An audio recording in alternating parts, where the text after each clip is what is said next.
स्वागत है बच्चों जीडी साइंस के चैनल पे, जहां आज हम पढ़ने जा रहे हैं standard 6 history first chapter the Indian सब continent and history.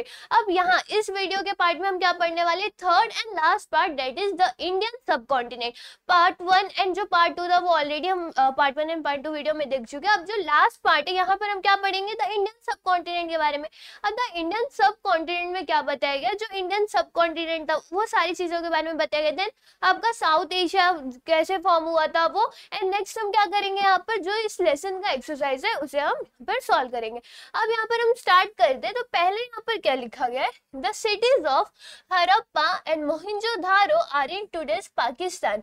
Afghanistan, Pakistan, Nepal, Bhutan, Bangladesh, Sri Lanka and India together form the region known as South Asia. अब यहाँ पर बोला गया कि जो सिटीज थे यानी कि हड़प्पा एंड मोहनजोदारो, आपने हड़प्पा सिविलाइजेशन एंड जो हमारे मोहनजोदारो था इनके नाम आपने कहीं ना कहीं सुने होंगे, बट अब ये है कहाँ, तो अभी के टाइम पे कहाँ पर है, पाकिस्तान में। नेक्स्ट आपको सेकेंड पॉइंट में बोला गया कि अफगानिस्तान, पाकिस्तान, नेपाल, भूटान, बांग्लादेश, श्रीलंका और इंडिया, ये सारी कंट्रीज फॉर्म क्या एक रीजन फॉर्म करते हैं जिसे हम क्या बोलते हैं, South Asia. Then next third यहाँ पर पॉइंट क्या है, considering the expanse and significance of India in this region it is also known as the Indian subcontinent. और अगर अब ये क्या बनाती है, साउथ एशिया बनाती है, बट इसे इंडियन सब कॉन्टिनेंट क्यों बोला गया है, क्योंकि यहाँ पर देखो अगर एक्सपांसेस को हम कंसिडर कर दिया जाए, इंडिया का जो सिग्निफिकेंस है, इंपॉर्टेंस, इन सारी चीजों को अगर कंसिडर कर दिया जाए इस रीजन में, तो इसके वजह से इसको हम और भी क्या बोलते हैं, द इंडियन सब कॉन्टिनेंट। नेक्स्ट क्या बोला गया है, The Harappan civilization had spread mainly in the northwestern part of the Indian subcontinent। अब जो हरप्पन सिविलाइजेशन था ये कहाँ पर स्प्रेड हुआ था, तो यहाँ पर बताया गया है कि जो हरप्पन सिविलाइजेशन था वो कहाँ पर स्प्रेड हुआ गया था, तो वो था north western part of the Indian subcontinent. तो अगर आपको क्वेश्चन आया कि हरप्पन सिविलाइजेशन कहाँ पे स्प्रेड हुआ था, तो यहाँ पे आंसर क्या आएगा, नॉर्थ वेस्टर्न इंडियन सबकॉन्टिनेंट। अब नेक्स्ट यहाँ पर 6 पॉइंट क्या है, China and Myanmar, our neighboring countries, are not a part of South Asia or the Indian subcontinent। अब जो हमारे नेबरिंग कंट्रीज है, यहाँ पे नेबरिंग कंट्रीज यानी कि कौन, China and Myanmar. China Myanmar ये साउथ एशिया के पार्ट नहीं है, भले ये क्या करते हैं, अगर हमारे नेबरिंग कंट्रीज है, बट ये साउथ एशिया का पार्ट नहीं है और ना ही इंडियन सब कॉन्टिनेंट का। Next, however they had cultural and trade relation with ancient India, they have an important place in the study of ancient Indian history. अब यहाँ पर बोला गया कि भले वो इंडियन सब कॉन्टिनेंट के पार्ट नहीं है, बट उनका जो उनका बहुत ज्यादा इंपॉर्टेंस है किसके साथ, एशियंट इंडिया के साथ, उनका जो कल्चरल और ट्रेड रिलेशन था इंडिया के साथ।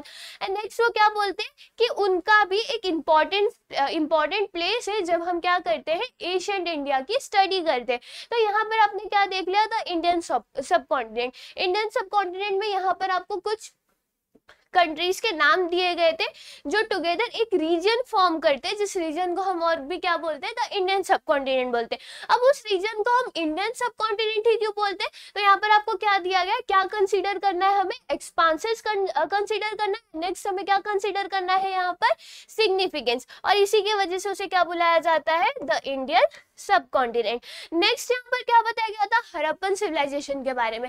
हड़प्पन सिविलाइजेशन कहाँ पर स्प्रेड हुई थी, तो हड़प्पन सिविलाइजेशन हमारा स्प्रेड हुआ था north western part of Indian सब कॉन्टिनेंट। नेक्स्ट यहाँ पर बोला गया कि चाइना एंड म्यांमार, ये भले ही हमारे नेबरिंग कंट्री हो, बट ये साउथ एशिया और इंडियन सब कॉन्टिनेंट का पार्ट नहीं है। और ये पार्ट नहीं है तो भी जो इनका कल्चरल और ट्रेड रिलेशन किसके साथ रहा है, एशियंट इंडिया के साथ रहा है। और अगर हमें एशियंट इंडिया के बारे में पढ़ना है तो वहां पर सबसे ज्यादा इंपॉर्टेंस, सबसे ज्यादा नहीं बट किसकी इंपॉर्टेंट प्लेस है, तो यहाँ पर चाइना और म्यांमार की भी एक इंपॉर्टेंट प्लेस है एशियंट इंडिया में, जब हम क्या करते हैं उसके बारे में स्टडी करते हैं। तो यहाँ पर जो आपका पूरा चैप्टर है वो क्या होता है, खत्म होता है, जहाँ पर हमने इस चैप्टर को कैसे पढ़ा, 3 पार्ट में पढ़ा, क्योंकि आपकी चैप्टर भी कैसे था, 3 पार्ट में था, 3 कंटेंट आपको यहाँ पे डिवाइड करके दिए गए थे। जैसे पहले में हमने ज्योग्राफिकल कंडीशन एंड हिस्ट्री पढ़ा, नेक्स्ट में हमने क्या देखा, जो आपके आइलैंड वगैरह थे, डेक्कन प्लेटू थे, वो सारे देखा। यहाँ पर हमने इंडियन सब कॉन्टिनेंट के बारे में देखा। अब नेक्स्ट यहाँ पर आपका क्या स्टार्ट हो जाता है, इस चैप्टर का एक्सरसाइज। अब एक्सरसाइज में यहाँ पर पहला क्वेश्चन क्या है, answer the following in one sentences. आपको यहाँ पर क्या बोला गया, क्वेश्चन दिया गया रहे और वन सेंटेंस में हमें क्या लिखना है, यहाँ पर आंसर लिखना है। पहला क्वेश्चन देखो यहाँ पर क्या है, व्हाट इज हिस्ट्री। अगर आप याद रखे रहोगे तो हमने फर्स्ट लेक्चर में देखा था, यहाँ हमारा फर्स्ट टॉपिक ही क्या था कि हिस्ट्री के बारे में। तो वहां पे क्या लिखा था, हिस्ट्री क्या है, एक कोहेरेंट अकाउंट है।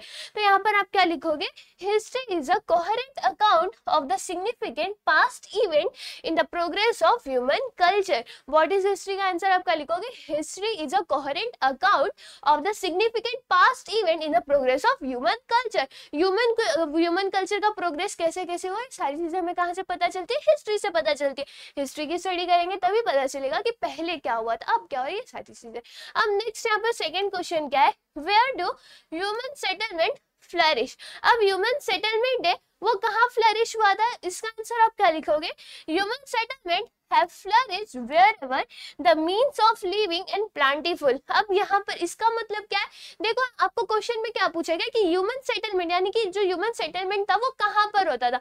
जब हमने पढ़ रहे थे तो हमने क्या देखा था, कोई रीजन होता है जहाँ पर खाने नहीं मिलते, पानी कम होता है, सूखा पड़ा हुआ रहता है। तो क्या ऐसे रीजन में ह्यूमन सेटलमेंट पॉसिबल है, नहीं पॉसिबल है, क्योंकि हमारे बेसिक नीड्स होते हैं, हमें क्या क्या चाहिए, खाना चाहिए, पानी चाहिए रहने को, घर चाहिए, कपड़ा चाहिए। अगर खाना पानी नहीं रहेगा तो क्या एक ह्यूमन जिंदा रह पाएगा, ह्यूमन हो गए, एनिमल्स हो गए, या कोई भी लिविंग थिंग्स हो गए, वो यहाँ पर सर्वाइव नहीं कर पाएंगे। तो वो सर्वाइव कहाँ करेंगे, जहां पर उनकी बेसिक नीड्स पूरी होगी। तो यहाँ पर वही आप आंसर लिखोगे कि जहां पर उनके मीन्स ऑफ लिविंग प्लेंटीफुल ज्यादा होंगे, वहीं पर ह्यूमन सेटलमेंट है वो क्या होगा, फ्लरिश होगा। नेक्स्ट यहाँ पर क्या है, What do the people in the hilly region depend on for their food।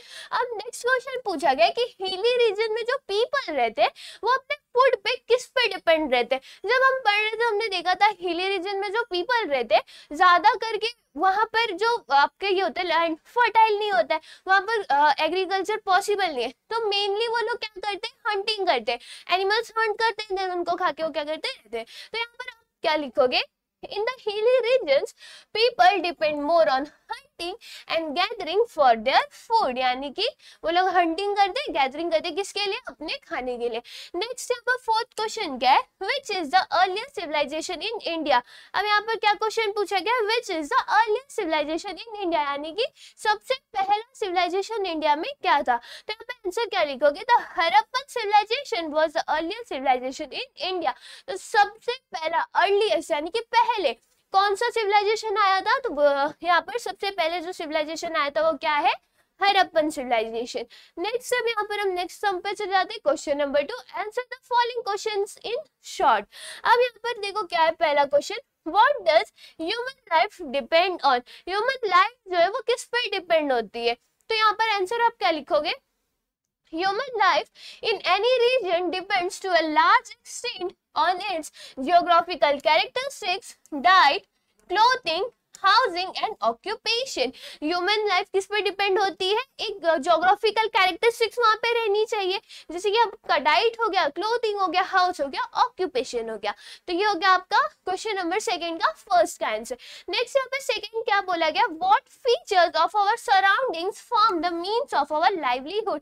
यानी कि हमारे सराउंडिंग के कौन से ऐसे फीचर्स होते हैं जो हमारे एक लाइवलीहुड बनाते हैं। जैसे कि सपोज आप जहाँ पर रह रहे हो वहां पर पेड़ होंगे और लोग रहते होंगे, और अगर आप गांव में रह रहे हो, अगर आप कहीं जाते हो जहाँ पर फार्म खेती वगैरह हो रही होती है, तो ये सारी चीजें क्या बताती है कि वहां पर जो लिविंग थिंग है वो सर्वाइव कर सकते हैं। तो यहाँ पर आंसर आप क्या लिखोगे, the climate, rainfall, agriculture produce, flora and fauna of the region where we live form the source of means of our livelihood। यानी कि जो आपके फ्लोरा हो गया, फौना हो गया, एग्रीकल्चर, क्लाइमेट, रेनफॉल, ये सारी चीजें मिलके एक रीजन बनाती हैं जो जिससे हमें क्या पता चलता है कि वहां पर हमारा लाइवलीहुड के सोर्स है। नेक्स्ट यहाँ पर क्या बोला गया है, Which region is known as the Indian subcontinent। कौन से रीजन को इंडियन सब कॉन्टिनेंट बोला जाता है। ये कब देखा हमने, अभी देखा। जो कंट्रीज थे, कुछ कंट्रीज के नाम थे, वो टुगेदर एक रीजन फॉर्म करते, उसी रीजन को हम क्या बोलते हैं, इंडियन सब कॉन्टिनेंट बोलते थे। इंडियन सब कॉन्टिनेंट क्यों बोलते थे, क्योंकि वहां पर इंडिया का सिग्निफिकेंस, एक्सपांशन देख के उसे हम इंडियन सब कॉन्टिनेंट भी बोलते हैं। तो यहाँ पर आंसर क्या लिखोगे, Afghanistan, Pakistan, Nepal, Bhutan, Bangladesh, Sri Lanka and India together form the region known as South Asia. Considering the expanse and significance of India in this region, it is also known as the Indian सब कॉन्टिनेंट। जो हमने बुक में पढ़ा सेम यहाँ पर हमने लिखा है कि जो आपके पर्टिकुलर कंट्रीज होती है वो एक टुगेदर एक रीजन फॉर्म करते हैं जिन्हें साउथ एशिया बोला जाता है, और इंडिया का एक्सपांस और सिग्निफिकेंस को ध्यान में रखते हुए इसे हम और भी क्या बुलाते हैं, इंडियन सब कॉन्टिनेंट बुलाते हैं। अब नेक्स्ट है यहाँ पर गिव रीजन। गिव रीजन में देखो फर्स्ट क्वेश्चन क्या है, what is the close relationship between history and geography. History and geography के बीच में क्लोज रिलेशन क्या है, देखो अगर विदाउट ज्योग्राफी हिस्ट्री लिखना पॉसिबल नहीं है, तो यहाँ पर आप आंसर क्या लिखोगे, time, place, society and individual are four major pillars without which history cannot be written. First आप क्या लिखोगे, देखो time, place, society and individual, ये चार क्या होते हैं, चार मेजर पिलर होते हैं, और इन चारों के बिना अगर इन चारों में से एक भी नहीं रहा तो क्या हम हिस्ट्री को लिख पाएंगे, नहीं लिख पाएंगे। Next of this four component place is related to geography और ज्योग्राफिकल कंडीशन। अब ये जो हमारे फोर मेजर पिलर थे उसमें जो प्लेस है, प्लेस किससे रिलेट करता है, किसका कंपोनेंट है, ज्योग्राफिकल कंडीशन का है। अगर ज्योग्राफिकल कंडीशन ही नहीं रहेगी तो प्लेस नहीं रहेगा, प्लेस नहीं रहेगा तो क्या हिस्ट्री लिख पाएंगे, नहीं लिख पाएंगे। तो इसका आंसर आप क्या लिखोगे, this makes history and geography inseparable, that is very closely related. और इससे हमें पता चलता है कि हिस्ट्री और ज्योग्राफी में क्या है, बहुत ही ज्यादा क्लोज रिलेशन है। तो ये हो गया आपका गिव रीजन फर्स्ट का आंसर। नेक्स्ट यहाँ पर क्या बोला गया, people are force to leave their settlement.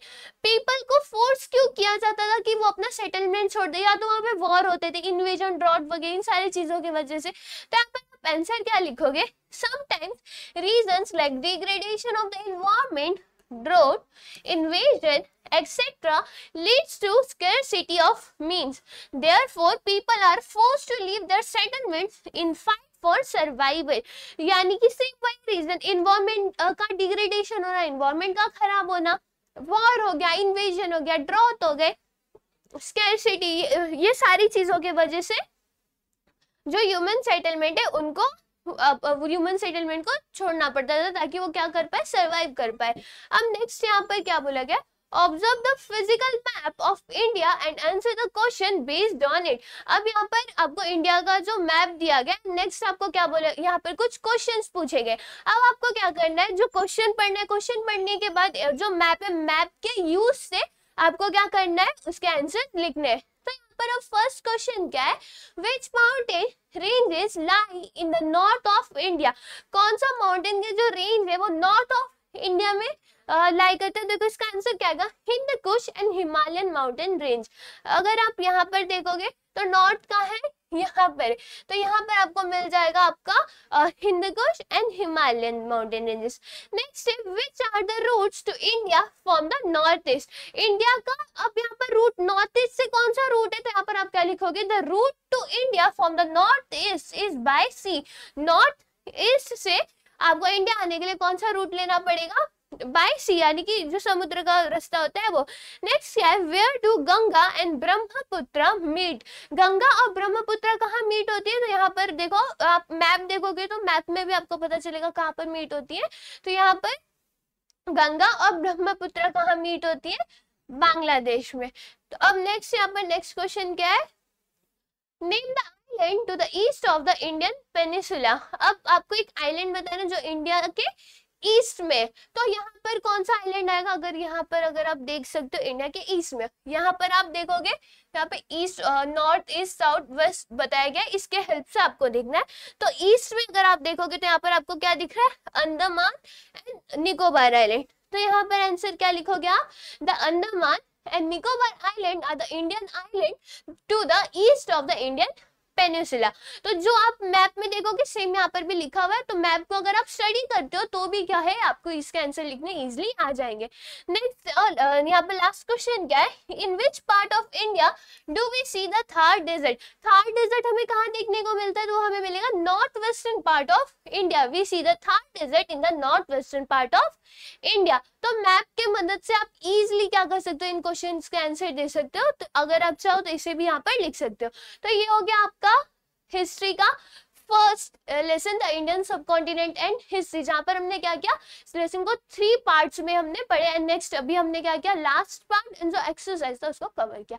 I hope आपको ये वीडियो समझी होगी। फिर मिलते हैं हम नेक्स्ट वीडियो में, तब तक के लिए bye bye and take care.